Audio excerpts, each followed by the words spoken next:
Hello, everyone, and welcome to today's session on business research methods.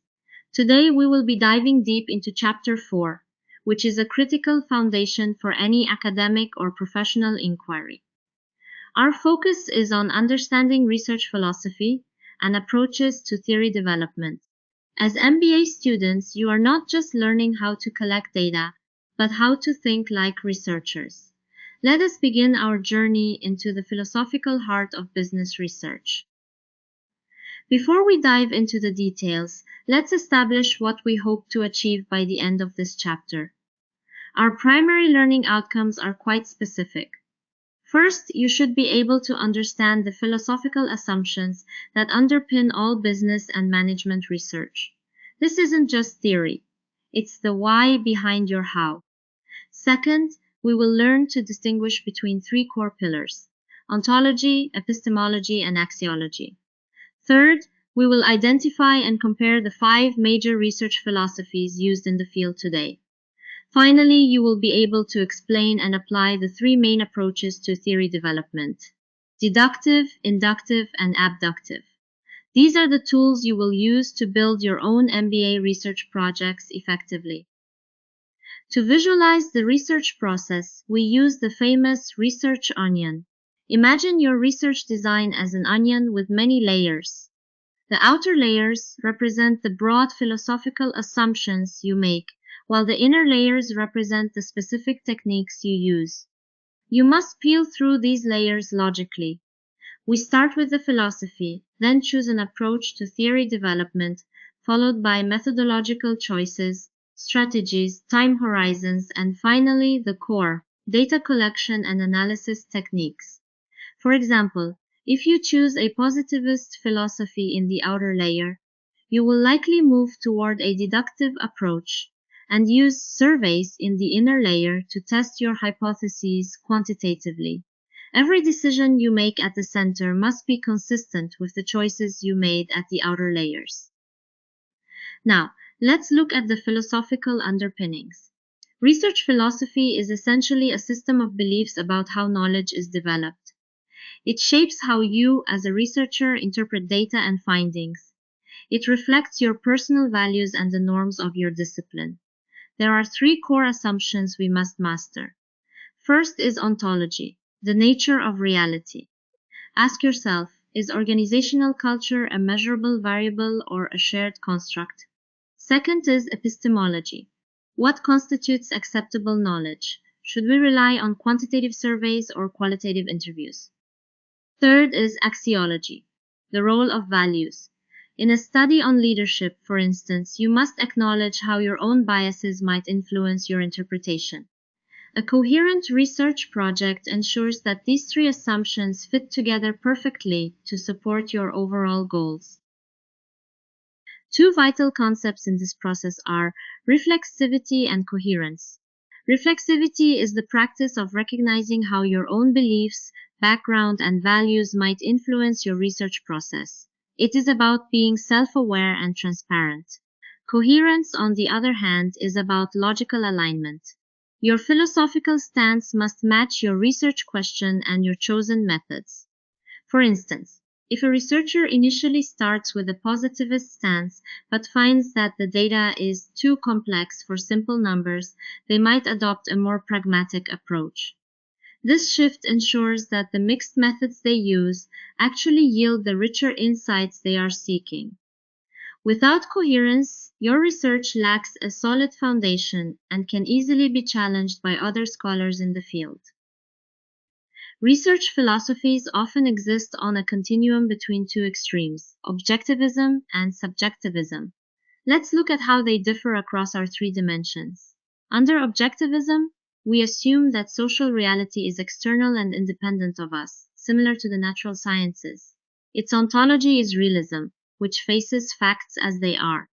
Epistemologically, it aligns with positivism, seeking measurable truths and law-like generalizations. Its axiology is value-free, meaning the researcher remains detached.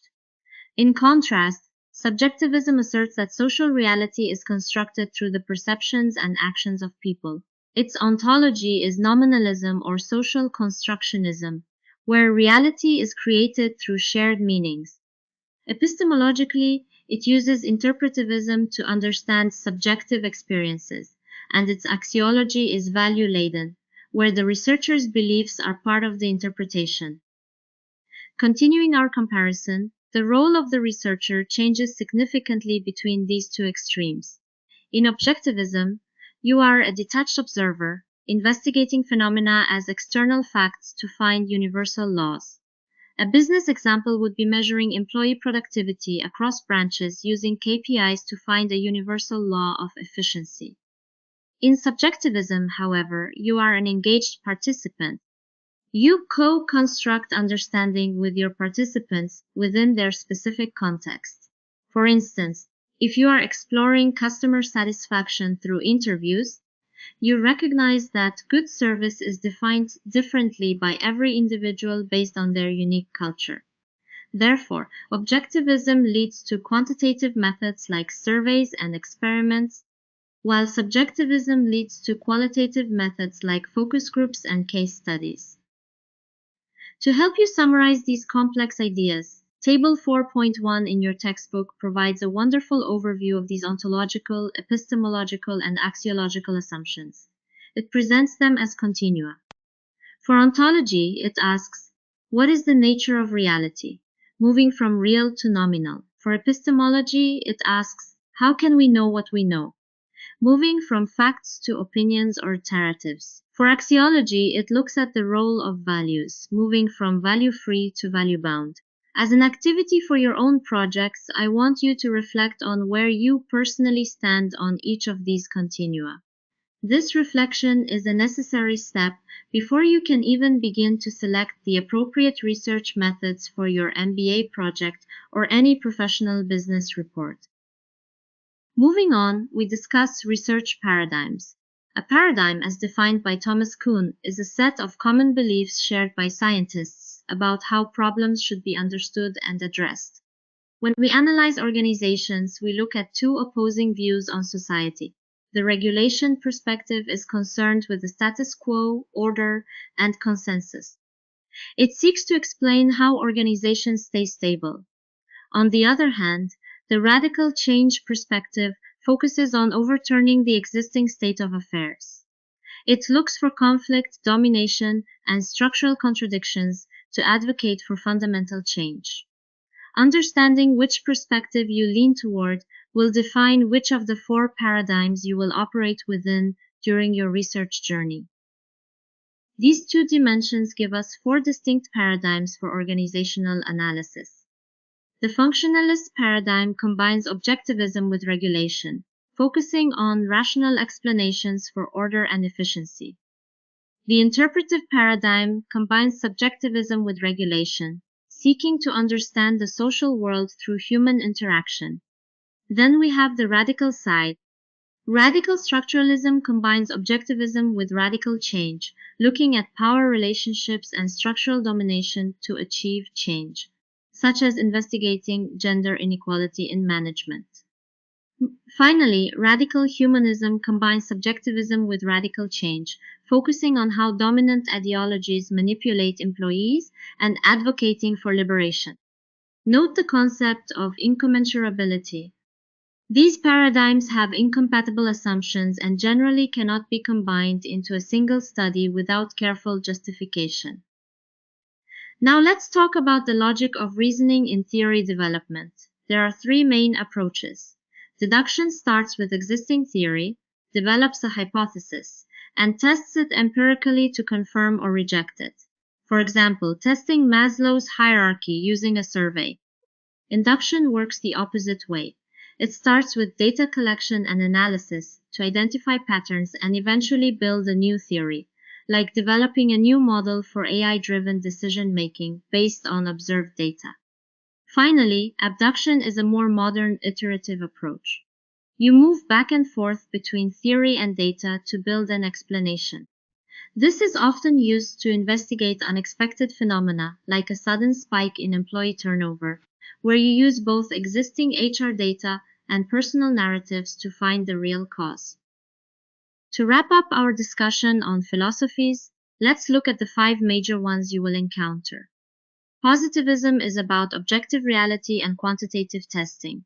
Critical realism suggests reality exists but is only imperfectly known, often using abductive approaches. Interpretivism focuses on multiple socially constructed realities and qualitative methods like in-depth interviews. Postmodernism goes a step further by rejecting universal truths and exposing power relations through narrative analysis. Finally, pragmatism is a very popular choice for business students.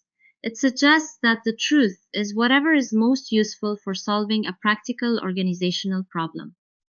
Pragmatists often use mixed methods, combining quantitative surveys with qualitative interviews to get the most comprehensive answer possible to their research question. We have covered a lot of ground today. Now it is time for some self-reflection. I want you to cut the research onion one more time and think about your own MBA project. Can you identify your research philosophy? Is it positivist, interpretivist, or perhaps pragmatic? What approach to theory development will you take? Will you be testing a theory through deduction or building one through induction? And finally, what methods will you use? Remember, the key to a successful research project is coherence. Your philosophy, approach, and methods must all be aligned. Take a few minutes now to jot down your thoughts, as this will form the core of your research methodology chapter. Thank you for your attention, and I look forward to discussing your choices in our next session.